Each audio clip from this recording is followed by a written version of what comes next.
안녕하세요.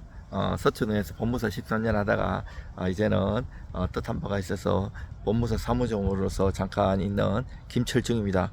오늘은 판결에 의한 등기에 대해서 가르쳐 드리겠습니다. 그 등기는 신청에 의한 등기, 명령에 의한 등기, 뭐 촉탁 이런 등기가 여러 가지 있는데 그 중에 이제 신청 공동 신청의 원칙이에요. 등기 권리자, 의무자, 집 파는 사람, 집 사는 사람, 파는 사람이 의무자죠. 등기 의무자. 사는 사람이 등기 권리자. 이 사람이 둘이 등기소에 가든지 아니면 두 사람이 다 가가지고 법무사한테 도장 맡기고 서류 맡기고 해갖고 위임받아가지고 하는 게 원칙인데, 당사자 일방이 등기에 협력해 주지 않는 경우가 많아요. 예를 들어서 만약에 이거 이동하면서 말씀드릴게요. 예를 들어서 등기를 안 넘겨가면 세금이 누구한테 나오죠? 의무자인 그 판 사람한테 나오잖아요. 그럼 이 경우에 소송해가지고 등기 넘기는 경우도 있고, 또 반대로 등기를 돈 다 받았으면서 안 넘겨주는 경우 있잖아요. 이 경우에 이제 권리자가 소송을 제기하는 건데, 뭐 다른 민형사는 별도로 얘기하는 거고 등기에 한정해서요. 자, 이럴 때 그러면 판결을 받으면 단독 신청이 돼요. 단독 신청, 당속 신청이 하는데 등기 절차를 명하는 게 그 주문에 나와야 돼요. 그 얘기에 보면 등기 얘기가 있는데 이행 판결해야 되고 여러 가지 사유가 있어요. 딱 들어맞아야 돼요. 자, 그런데 이게 수학 같은 거예요, 공식. 근데 이제 예외적으로 형성 판결이 돼야 돼. 형성 판결이 뭔가 하면 상속 재산 분할 심판이라든지 이혼해갖고 이혼 심판한 거 있잖아요. 그러면 그 자체 얘들이 만약에 부모님이 돌아가셨어요. 근데 이제 상속인들이 있을 거 아니에요. 그러면 뭐 배다른 형제간도 분쟁이 많이 발생하고요. 배다른 형제가 아니라도 형제끼리 분쟁이 많이 발생해요. 자, 이런 경우에 판결문 가지고 하는데 집행문이 원칙적으로 필요 없는데 필요한 경우도 있고, 예외적으로 또 예외가 있어요. 동시행을 명한 경우도 있고 여러 가지 사유가 있거든요. 그리고 송달증명이나 확정증명이 필요한 경우나 거기에 따라서 다 달라요. 다 얘기 찾아보면 나오고요. 그 등기 원인이나 등기 연월일도 사건마다 다 달라요. 그거는 전문가들도 잘못 써가지고 보증 맞는 경우 많고, 등기관님도 제대로 이해하시는 경우도 있지만 잘못 보증명령 내시는 경우도 있을 수가 있어요. 그래서 그거를 예규를 근거로 하고 정확하게 말씀드리면 되고요. 예규가 쉽지가 않아요. 이렇게 우리는 공부도 하고 일을 매일 하면 보는 거라 자연적으로 다 외워지는데, 이제 처음 하다 보면 막 찾는 것도 답답하고 이 사건이 도대체 어디에 해당하는지도 모르는 경우가 많아요. 예. 그래서 그런 거 조심하셔야 되고, 이제 문제는 이제 소송을 맡길 때 등기를 아는 법무사한테 맡기는 게 좋아요. 등기를 모르는 법무법인 혹시 맡기면 이제 소송은 잘 하실 수가 있는데, 이 등기 얘기를 모르기 때문에 판사님도 소송에서 청구 취지대로 판결 내리시거든요. 이 무슨 말인가 하면, 등기가 될 수 있는 예규를 근거로 해가지고 그게 왁구를 짜가지고 여기에 해당되게 판결을 받아야 돼요. 근데 소송은 이기나도 이 왁구에 안 맞으면 우리는 등기관님은 형식적 심사권이시고 실질적 심사권 안 하시고 요건을 보시고 안 하시면 등기 반려돼요. 그러면 판결 또 새로 받아야 돼요. 그래서 요런 거 조심해서 받으셔야 되고, 그리고 이제 우리가 이제 경매 받잖아요. 경매 받으면 낙찰 받으면 이제 일주일 동안 매각 불허가 신청하라고 기간 주고, 그 다음에 또 일주일이 확정돼요. 그러면 14일 지났잖아요. 그 다음에 30일 동안 대금 납부하라고 기간을 주는데, 요때 매각 허가 결정 취소 신청도 할 수 있고 대금 감액 신청도 할 수 있는데, 우리가 이제 경매 같은 경우에는 요거는 민법 제 187조에 경매 상속 이런 거는 법률의 규정에 의한 법률 물권 번동이에요. 그리고 186조는 법률 행위에 의한 거고, 이게 무슨 말인가 하면 귀신 신나라 깎는 소리가 들릴 수가 있는데, 이제 그리고 이거 내가 낙찰 받으면 낙찰 대금을 납부한 그 완납 증명서 있잖아요. 보증금을 내가 냈고 그 차액만 내면 되잖아요. 그래서 그 차액을 그 냈는 거하고 여러 가지 서류를 꾸려 가지고 그 등기소에 가는 게 아니고요. 그 내가 낙찰 받았던 경매 뭐 서울중앙지방법원 11개라면 11개 계장님한테 갖다 드리면 거기서 촉탁으로 등기소로 보내요. 촉탁에 한 등기, 이거는 신청에 한 등기가 아니고. 요렇게 다 다르고요. 등기법이 법무사 시험 중에서 민사집행법하고 등기법이 제일 어려워요. 저는 이걸 가르쳐 보기도 하고 사무관 승진 시험 대비 이런 거 구급 서기보 그리고 이런 거 법무사 시험 이렇게 해봤는데 많은 시간을 할애를 해야 돼요. 이게 이제 실무를 안 해보면 단순히 책으로 보면 진짜 모래 씹는 것 같고 귀신 신나를 까먹은 소리 하고 있는 것 같아요. 근데 이제 실무를 해보면 또 이게 직접 와닿는데 또 실무를 하면 책은 이해돼도 이제 시험 감각은 좀 떨어질 수가 있고 여러 가지 상황 따라 달라요.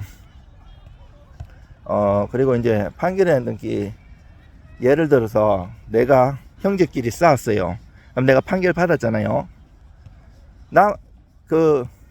내가 내 것만 못해요, 등기를. 이거는 상속할 때 협의 분할 상속 등기, 그리고 협의 안 했을 때 그 법정 상속분대로 하는 법정 상속 등기가 있는데 이것도 만약에 내가 형제가 있으면 3분의 1, 3명의 형제가 있다. 어머니 원래 돌아가시고 아버지가 돌아가시면 그 자녀한테 상속되잖아요. 그러면 3명이 있으면 3분의 1, 3분의 1, 3분의 1인데 내 것만 3분의 1 등기를 못해요. 뭔 말인가 하면 내가 다 같이 해줘야 돼요. 세금도 내고 먼저. 근데 자 여기서 3분의 1 내 것만 못한다 그랬잖아요. 3분의 1씩 다 해줘야 되는데 서류는 만약 초본 같은 거 나만 뗄 수 있잖아요. 나만. 그러면 형제 건 안 띄줘요, 초보. 자, 그러면 등기소에서 보증명령을 받아갖고 그 보증명령을 들고 등기소 보증명령 받아가지고 저기 동사무소 가갖고 초본 떼가지고 다 내야 돼요. 그리고 만약에 이제 경매 신청을 했는데 경매 개시결정 등기라고 등기부에 부동산에 이렇게 딱 대걸랑요. 근데 그 경매 개시결정 등기 이것도 신청을 하는 게 아니고 경매 개시결정 내 신청할 때 요 세금을 내면 촉탁으로 집행법원에서 등기소로 보내요. 그럼 그거 받아가지고 바로 돼요. 전자로 하기 때문에 엄청 빨리 돼요. 옛날에는 막 경매 신청하면 막 보증 받고 하면 2주 한 달도 걸리는데 요즘은 전자 신청을 하기 때문에 바로바로 그 일주일 내에 바로 기입되고요.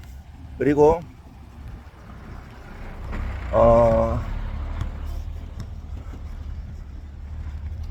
그 상속등기 또 협의분할 상속등기 만약에 뭐 어머니하고 자녀들이 같이 상속받는데 아버지가 돌아가셔갖고 하면 어머니한테 몰아주려고 하면 협의분할 상속등기가 있고 이 협의분할서를 작성해갖고 여기다가 모든 상속인들이 인감도장하고 인감증명서를 넣어야 돼요. 자, 그런데 단순 지분대로 하는 경우에는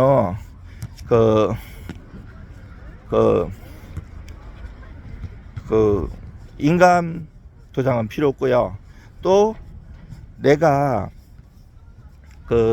부모님이 돌아가셔가지고 이 상속등기를 할 때 이때 뭐 협의분할 상속등기든 뭐 판결을 받든 세금은 내야 되는데 원래 이제 상속세는 6개월 그 취등록세도 원래 법에서는 등기 안 해도 피상속인 즉 상속해 주는 사람이 돌아가셨을 때 법부는 그 시각에 상속된 걸로 봐요.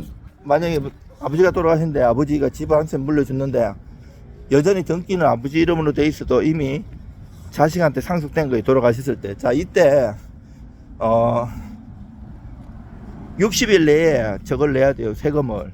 취등록 내가 취득했으니까. 안 그러면 가산세 묻는데 등기는 달라요. 일단 세금 내두고 나중에 여유가 될 때 등기하시면 돼요. 등기는 제한이 없어요. 근데 빨리 하는 게 낫죠. 안 그러면 집 팔릴 때 대리상속 등기 이렇게 하면서 같이 해야 되는데 시간도 많이 걸리고 집이 빨리빨리 안 팔려요. 자, 아까 내가 경매 얘기했잖아요. 채무자한테 판결 받은 게 있는데 그 등기부를 채무자 그 초본 발급해 보니까 이미 돌아가셨어요. 그러면 자녀들한테 상속 등기를 해야 되는데 상속 등기 자녀들이 안 하죠. 왜냐면 해놓으면 경매 나가니까. 자, 이때 대위로 채권자가 대위 상속 등기 할 수 있어요. 요 할 때도 세금 다 내고 막 지방 왔다 갔다 하고 법무사 비용 들고 이런 것도 경매하면 나중에 배당해서 영순위로 집행비용을 먼저 배당받아 가는데, 원래 이게 실무제도 그렇고 법원마다 조금씩 달라 해주는 데 있고 안 해주는 데 있는데, 잘 요런 거 잘 해가지고 요것도 의뢰인 채무자를 위해서 받아주는 게 좋죠. 채권자를 위해서. 그리고 등기 같은 거 이제 원래 확인을 해야 돼요. 이렇게 만약 정유 등기 같은 거 이런 거 있잖아요. 그 자식들이 부모님이 그 정신이 해롱해롱하고 뭐라 그래 치매 있고 이런데 뭐 모시던 형제도 있을 수 있고, 또 나쁜 마음 형제가 몰래 법무사를 불러가지고 확인도 안 하고 하는 경우도 많아요. 그러면 큰일 나요. 그거 확인 안 하면 나중에 다 형사처벌 받고 법무사도 다치고 그 사람도 다치고. 그래 뭐 등기하는데 돈 얼마 받지도 않는데 그거 잘못하면 신자 망치고요. 그래 하면 안 돼요. 왜냐면 생각해 보세요. 형제 3명이 있는데 첫째가 몰래 그렇게 장난쳤다고 해보세요. 그러면 그걸 안 둘째 셋째 가만히 있겠어요? 나중에 반드시 소송 들어오고 형사고소 민사 들어오고 법무사까지 샅샅잡아서 법적인 문제가 생길 수 있어요. 그래서 정신 해롱해롱 할 때 일부러 막 법무사 이제 처음 개업한 사람들한테 잘 모를 것 같으니까 또 어렵고 이러면 그런 대충 확인 안 하고 해주겠지 해가지고 하면 안 돼요. 나중에 더 손해예요. 그리고 막 별의별 사람 다 있어요. 막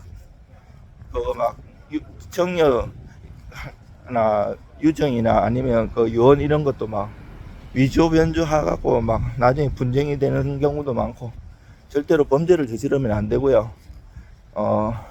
호랑이는 배고파도 풀을 뜯어먹으면 안 됩니다. 하여튼 여러분들 힘내시고요. 판결이나 등기든 무슨 등기든 의뢰하실 일 있으면 연락 주시면 최선을 다해서 도와드리겠습니다.